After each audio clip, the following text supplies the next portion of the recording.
Hello, everyone.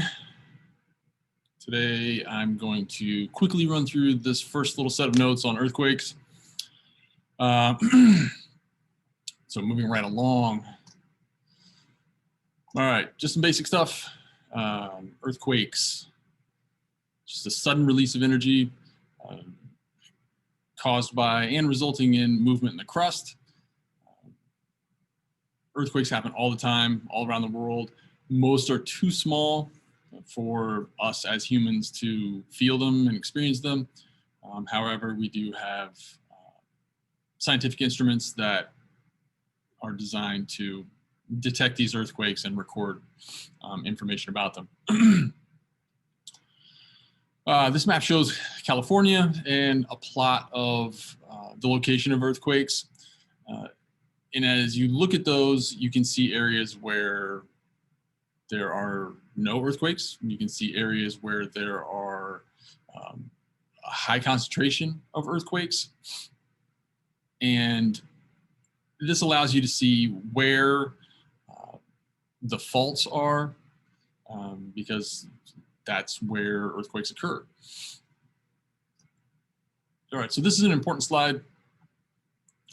This would be a great quiz question or something along those lines. So fault is just a break in the crust.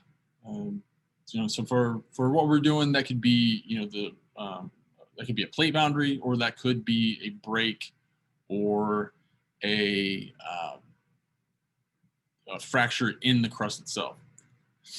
Jump down here to focus. So this is where the spot underground where energy is released. This is where the earthquake actually happens.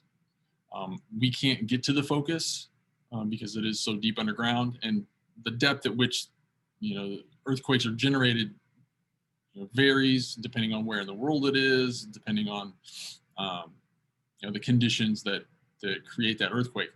But it could be from a kilometer to tens of kilometers deep. But the focus is where that happens underground.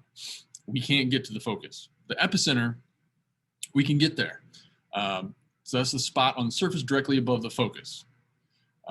You could go to the epicenter of an earthquake, stand there, and then the focus would be directly beneath your feet, however deep that is. So like I said, this would be a good one to remember. And the definitions, the diagram, all of that. Okay, this next one, the elastic rebound theory, or elastic rebound hypothesis, sometimes it's called.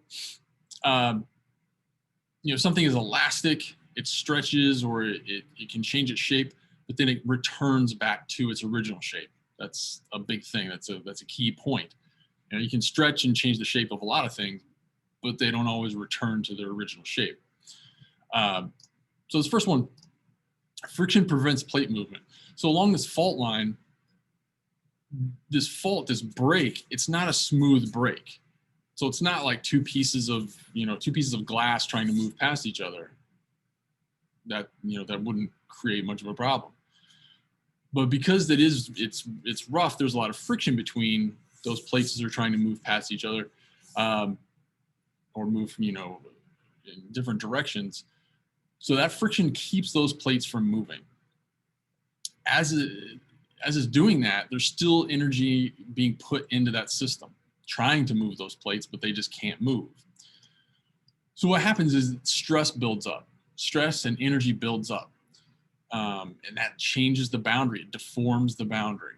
If something is deformed, or you deform something, you just change the shape. This would be like, bending something, like this ruler. I can bend it, I can deform it, and then it moves back to its original shape. Or pulling back the string on a bow, with a bow and arrow. You're putting energy into it, you're deforming it. If you let it go, then it's going to return to its original shape and release a lot of energy.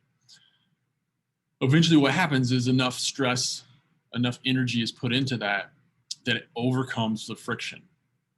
The friction, being the force that's keeping it in place, keeping those plates from moving, and it releases a lot of energy. When that happens, then the plates move and they return to their original shape, but now they're just in a new position. So that's the gist of the elastic rebound theory. Also, along with this, with earthquakes and this whole concept is if there's going to be a release of energy as far as earthquakes are concerned, and for us as humans, it's a lot better to have a lot of smaller earthquakes that release that energy gradually and slowly over time, instead of a period of no earthquakes at all, to where the fault is just building up energy and building up stress and releases all that energy at once in one huge release of energy. So it's better to release it gradually than all at once. All right, that's all we covered today for the notes. So I'm going to wrap this up. Have a good night.